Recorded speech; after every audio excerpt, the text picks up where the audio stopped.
Oh, okay. Yeah. So I can just read straight off my script. Yeah, that's good. Yeah, cool. All right.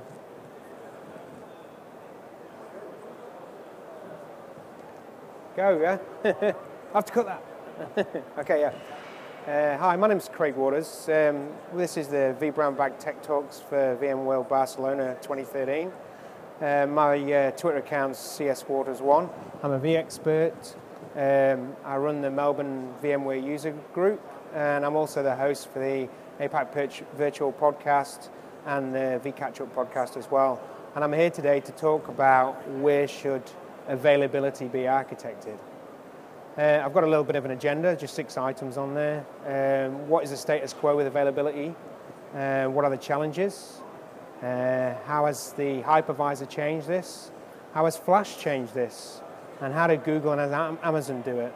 And where are we headed? So with that, I'll go straight into the first slide. So what is the status quo with availability? So pretty much today in enterprise IT, typically availability has been architected in the hardware.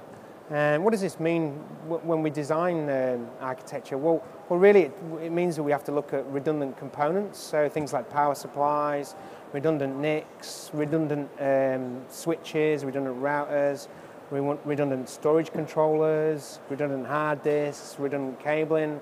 So it's a big, it's a big list of items there that need to be considered when doing an infrastructure design. Yeah. So, what are the challenges with this? Well, really, the first one there is pretty apparent: the solution complexity. So, it makes it really difficult to design.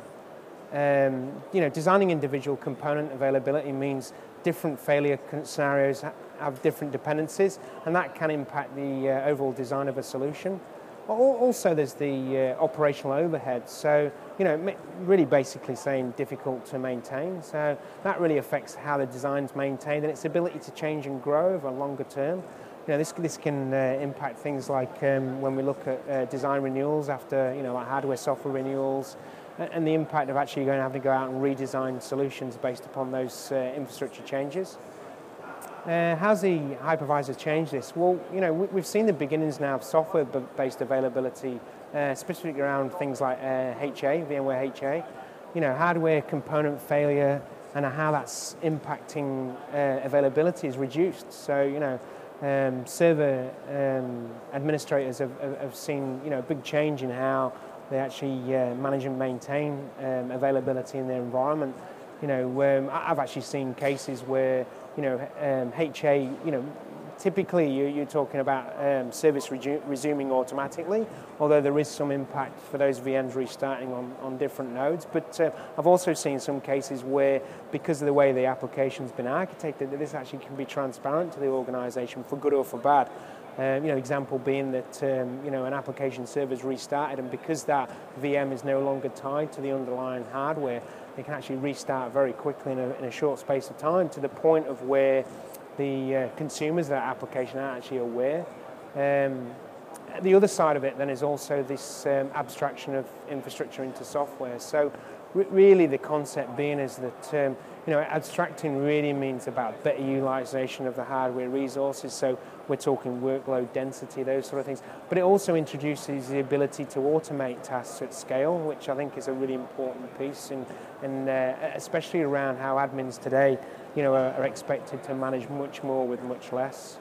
Economies of scale, really, I think. So another point of focus there really is, as well as the how Flash has changed this as well. So performance is no longer the bottleneck. Flash can provide high ops at a reasonable cost now. I'd even say a low cost now.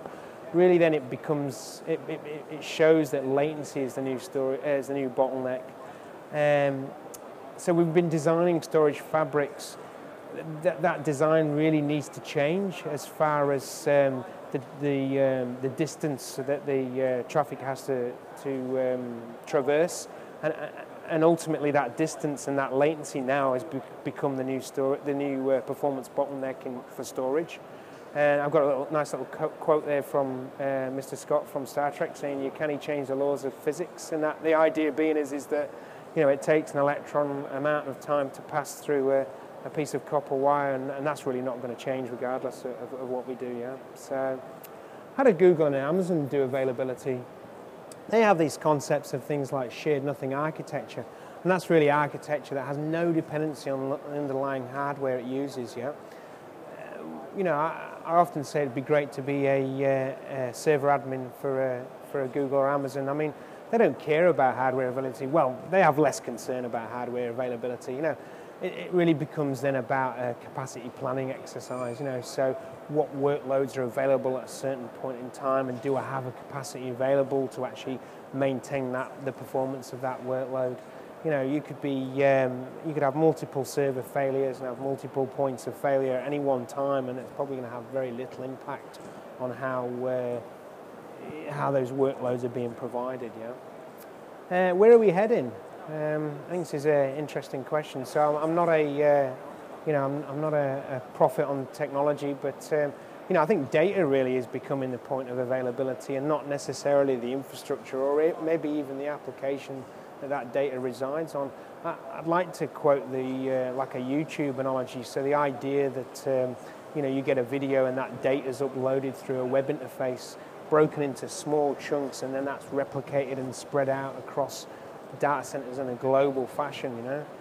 That concept being that at any time, like, one of those data centers can fail, or a server can fail, or a disk can fail, and it has no impact to how you actually access that YouTube information, to the point of being that, are you actually bothered where it resides? What impact does it have to you on where that information actually lives?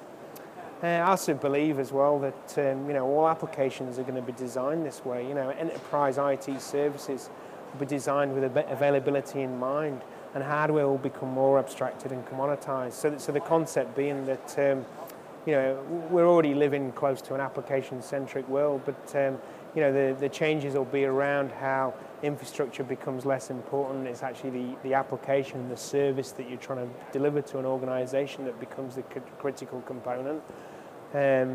So watch this space. It should be a very interesting time, yeah.